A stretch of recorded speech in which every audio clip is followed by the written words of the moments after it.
In a hotly contested 26th presidential election, there is one candidate that's not getting nearly enough attention.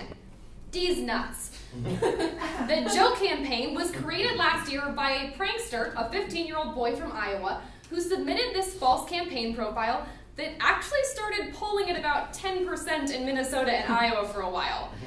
The joke was meant to provoke thought about how tired Americans are of our two-party system, willing to vote even for D's nuts in order to effect some political change. His way of using this to get a talking point started about our little political dialogue is reflected in today's quotation by John Andrew Holmes. Speech is conveniently located midway between thought and action, where it often substitutes for both.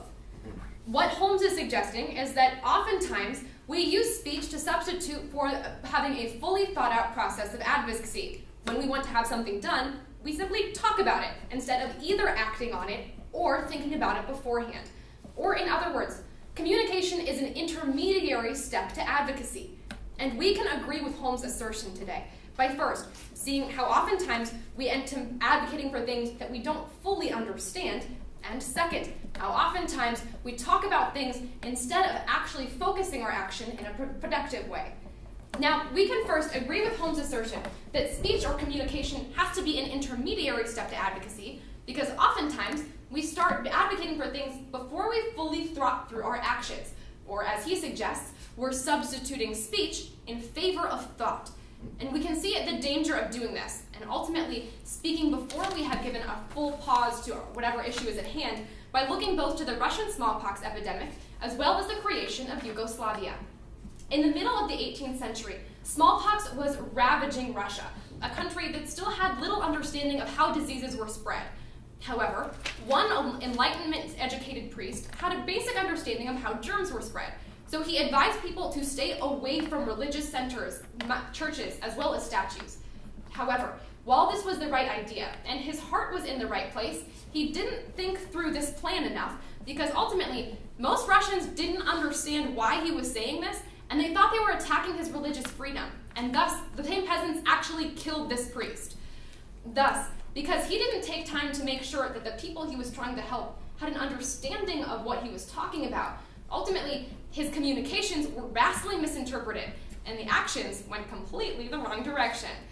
We can also see this reflected by looking to the creation of Yugoslavia, which was created in the wake of World War I after the fall of the Habsburg empires.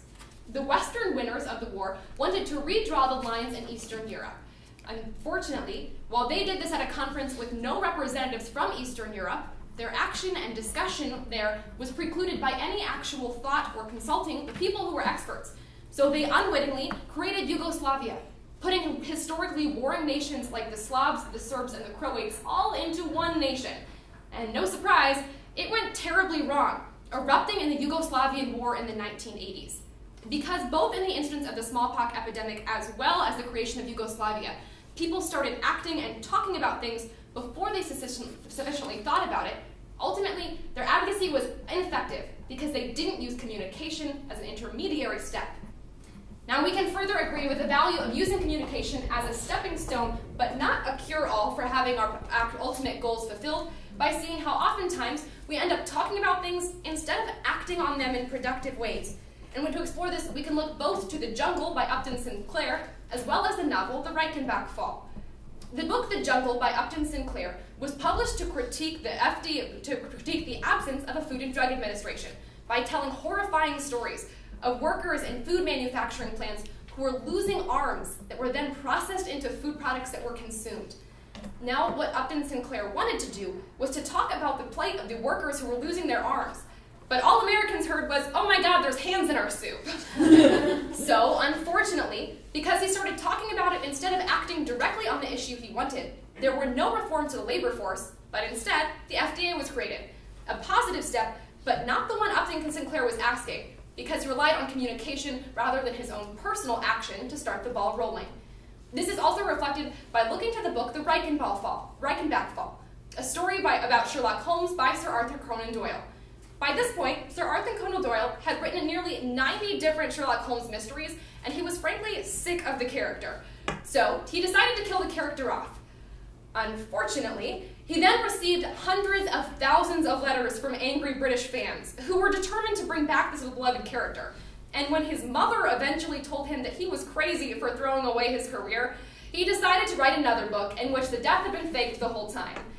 While he wanted to distance himself from this narrative, he ultimately used only communication, rather than simply sticking to the action of ending the saga.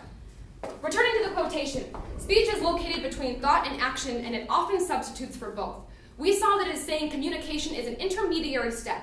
First, because thoughtful action thought has to preclude our communication, and second, because sometimes talking about an issue stops us from being effective. These nuts got the conversation going, but it's clearly not the solution to our politics.